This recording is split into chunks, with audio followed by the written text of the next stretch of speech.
Hi Pisces, this is Pisces Hub. Welcome to my channel. So for today's video, gagawa tayo ng daily reading for Pisces gamit ating the old style Lenormand card and the tarot card po. Okay, so alamin natin kung ano mga posibleng mangyari for Pisces sa araw na ito. Mga gabay mensahe po para kay Pisces sa araw na ito. Okay?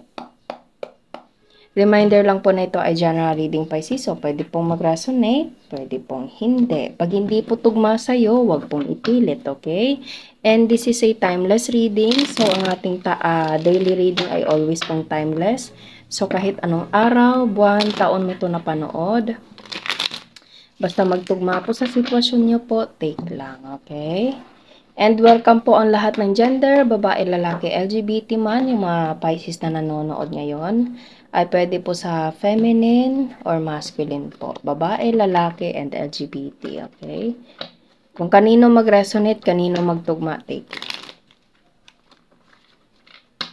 Shuffle muna natin to, and alamin natin kung ano mga gabay, mensahe, mga posibleng mangyari for Pisces sa araw na ito. Ano po ang message niyo po for Pisces sa araw na ito? Heart? Oh, wow. Love? Obviously, love. Okay. So, ano pa po ang message po for Pisces sa araw na ito? Mga gabay, mensahe niyo po. Pisces, ingat-ingat po sa labas kasi medyo maulan. Okay. Malakas yung ulan, hangin. Okay. So, sige pa. Ano pa po ang message niyo po for Pisces? Oh, wow! Bouquet. So, pwedeng meron kang matatanggap na bouquet, Pisces, flowers, obviously. And pwedeng ito ay merong connection sa love. Okay? So, pwedeng ito ay nanggaling sa taong minamahal mo or ikaw yung magbibigay sa taong minamahal mo, Pisces. Or pwedeng meron kang bouquet ngayon, merong connection sa flowers, okay? There's a garden and dog. Oh, wow! So, meron tayo ditong parang loyalty, love, okay? Bottom of the deck is the moon. Nakikita nyo yung moon dito is meron siyang tinatanaw na star. So, you're dealing with someone, Pisces, na kumbaga, ano siya sa'yo? Tinitingnan ka niya, nagfo-focus siya sa'yo as star, okay? Kumbaga, ikaw yung nagbibigay ilaw sa madilim niyang mundo. Oh, wow. Pero ganun yung ano dito, kasi di ba yung moon, obviously, sa gabi siya lumalabas, di ba? Pero, meron siyang tinitingnan, yung mata ng moon natin dito is nakatingin siya dito sa star. And yung star niya, Pisces, is palaki ng palaki. So, yung pagmamahal ng taong to sa'yo, Pisces, is parang unti-unting lumalaki, unti-unting lumalalim. Okay? Or pwedeng ganito ka, Pisces. Ganito yung nararamdaman mo sa taong dinidil mo and you're dealing with someone na loyal. Or pareho kayong loyal, Pisces. Kasi there's a dog and yung dog dito, Pisces, is meron siyang, ilan ba to? 2, 4, 6, 8, 10. 10 of hearts. So this dog right here is genuinely contented and purely loving you, Pisces. Mahal ka ng taong to and loyal siya sa'yo. Okay? Ikaw lang yung gusto niya. He or she only wants you, Pisces. Okay? So, ikaw yung parang, there's something on you, Pisces, na nakuha mo yung taong to. Nakuha mo siya, Pisces. Kaya, etong taong to is pwedeng magbibigay sa'yo ng flower. Malalim yung pag-ibig niya sa'yo, Pisces.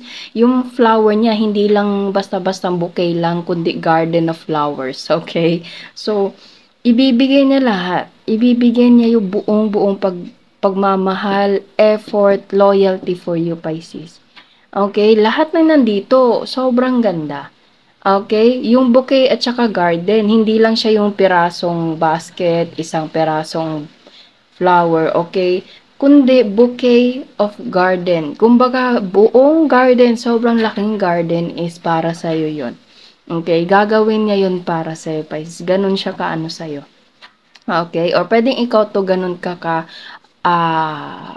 ganun mo kamahal itong dinidil mong tao, Pisces. So, obviously, this is a love reading po sa araw na ito, okay? So, gamitin natin itong The Keeper, the Fortune Telling card. Ano? The Keeper, the Tarot card po. Ba't ko nasabi yung The Keeper, the Fortune? Sige nga, kuha tayo nito. Saglit lang po, ha? Kasi nasabi ko siya. Sige, kuha tayo dito. Tapos, mamaya, kunin natin itong si The Tarot card po. Okay? Shuffle muna natin. Kasi parang tinatawag tayo nitong si The Keeper, the Fortune Telling card. So, ano po ang message niyo po for Pisces? This is you, Pisces. Nakikita niyo yan, no? Or pwede you're dealing with someone na ganito. Okay? Privileged lady. Or this person sees you as his privileged lady. Okay? Nakikita niyo para siyang ano dito. Ayan, no? Ayan, Pisces. Ma-enjoy mo yung garden. Ano bang tawag doon? Flower garden ba tawag nun? Hindi ko alam, Pisces, ano, pero ma-enjoy mo siya. Maglalakad ka, mag-iikot-ikot ka dyan. Yung garden na ginawa lang para sa'yo. Okay, so, ma-enjoy mo to, Pisces, sobra. Ma-enjoy mo, mafe-feel mo yung buong-buong, totoong pagmamahal para sa'yo, Pisces. Eh, nakikita nyo yan, may mga flowers dito, bandang baba, Pisces. So, ayan. And yung hat niya pa is merong flowers, okay? So, wow. Sweet naman ng reading natin ngayon. Sige pa, ano pa po yung message niyo po for Pisces sa araw na ito? This is purong pagmamahal, Pisces. Punong-puno ng pagmamahal. Punong-puno ng love, flowers, okay? Oh, there's a poverty. Okay, pwedeng dumanas ka nito, Pisces, na pwedeng dati or pwedeng parang babawi siya sa'yo, okay? Or kung hindi naman yung mga past relationship mo, Pisces, hindi ka sanay na ganito. Okay, hindi ka sanay sa ganitong treatment na kumbaga ibibigay lahat sa'yo, kumbaga gagawin lahat sa'yo. Kasi baka nung mga past relationship mo, Pisces, parang ikaw yung nag-e-effort, ikaw yung parang something like madalas magbigay, kaya naubusan ka, okay? Tapos ngayon, makakatagpo ka ng tao na ibibigay lahat para sa'yo. Okay? Or pwedeng itong taong to is pwedeng babawi sa'yo, Pisces. Okay? Babawi na siya. Kumbaga mararamdaman mo yung totoong pagmamahal niya sa'yo. Ibibigay niya lahat ng makakaya niya, Pisces. Okay? So, it's either ito yung nararamdaman mo sa past relationship mo or ito yung nararamdaman mo together with this person and babawi siya sa'yo. Okay? So, there's a poverty. Ano pa po ang message niya po for Pisces?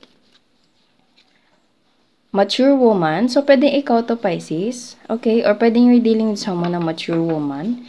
Na, yung mature woman na nandito is merong connection sa flower. May flower na naman tayo dito, Pisces, ano? So, pwedeng ikaw yan, Pisces. And mature man. You are divine twin flame to this person, Pisces. Okay, pareho kayo. Pwede magkasing edad lang kayo ng taong to, Pisces. Okay, pwedeng medyo nagkakilala kayo, medyo may edad na. Okay, kasi nakikita nyo may mga gray hair na sila. Okay, or pwede you're dealing with someone na mas matanda or pwedeng yun nga, parang hindi ka sanay sa ganitong klaseng pagmamahal, Pisces, mapapag-ibig or mapapamilya man to. Pwedeng ito ay parents mo, guardian, na parang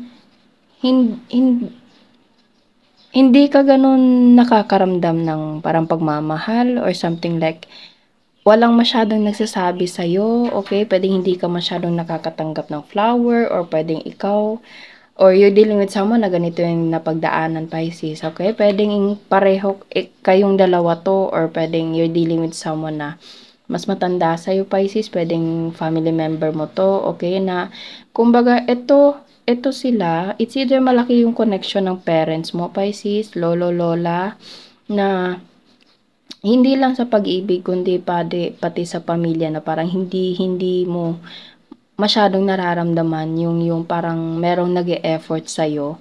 Okay? Pero ngayon, meron ka matatagpo ang tao na ibibigay lahat, sobra-sobra pa, gagawan ka pa ng garden para lang sa'yo, Pisces. Okay? So, you deserve better, Pisces, okay? You deserve better.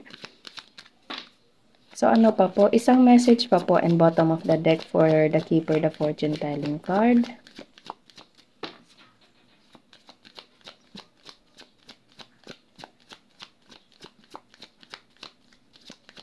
Okay, so wala nang mag-flip. Kuha na tayo nitong the Tarot card po.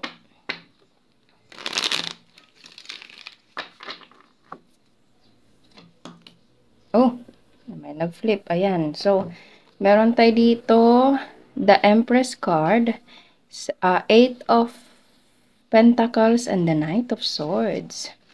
Okay, so, ikaw to Pisces, ano? Or pwedeng you're dealing with someone na saglit. Ayusin muna natin to. Paano ba to?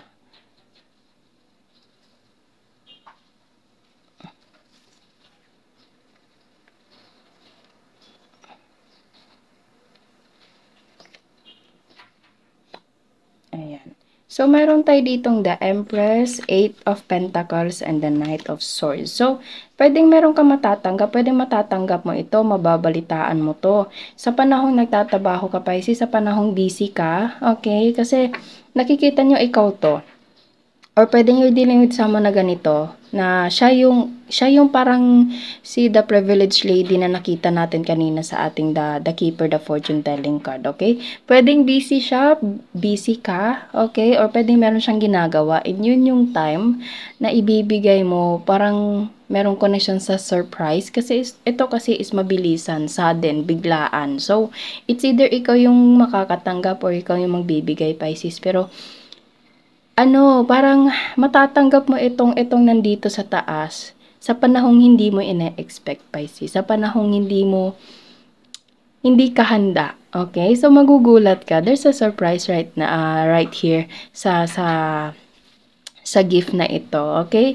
And pwedeng you're dealing with someone na parang hindi magiging masaya sa kung ano man yung matatanggap mo. Pwedeng meron kang parents, Pisces, na medyo strict, okay? Or pwedeng meron kang dinidil ng mga tao na hindi masaya sa kung ano man yung nandito. Okay? Kasi the poverty kasi is parang ano, parang kulang, parang something like shortage, shortcomings, okay? Kumbaga, hindi natutugunan. Ayun, alam mo yun, yung poverty mismo. Okay? So, ito kasi is like full of abundance, full of like giving, receiving, okay? And ito naman is kulang, okay? So, pwedeng you're dealing with someone na parang hindi masaya, okay? Or makikita ng mga taong dinidil mo, Pisces, na you deserve this kind of situation, you deserve this kind of treatment kasi dati nga, hindi mo nararanasan. Hindi naman sila sa hindi magiging masaya. Pwede magiging masaya sila for you, Pisces, ano?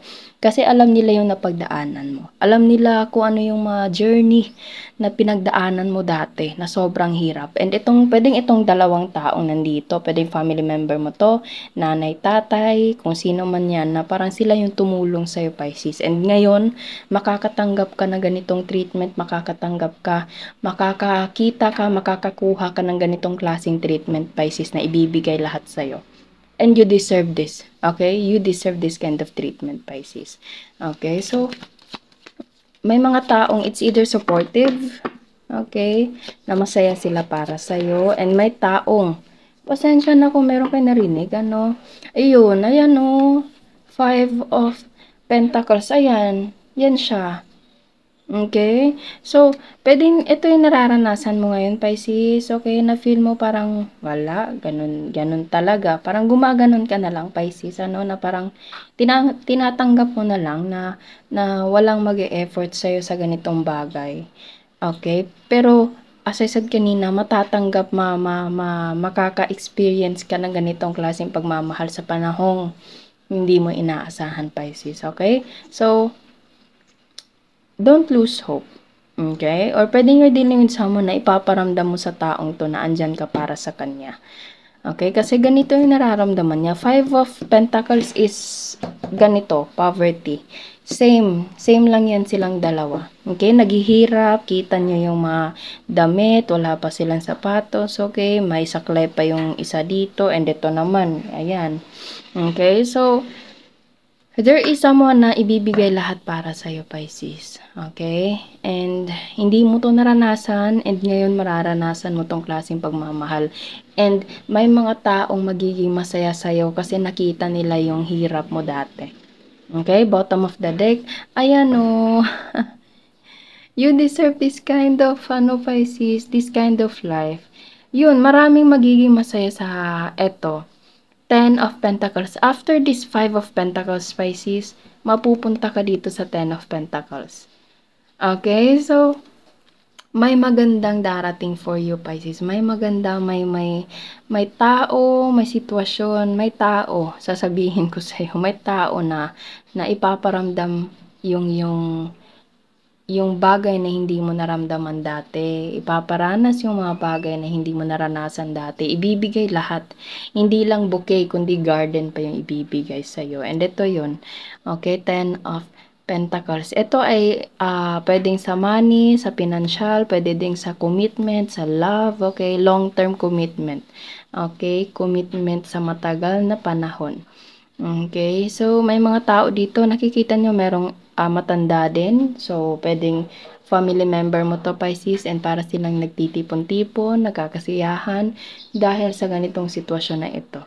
Okay, so don't lose hope. Okay, and surrender everything to God. Yun naman masasabi ko, Pisces.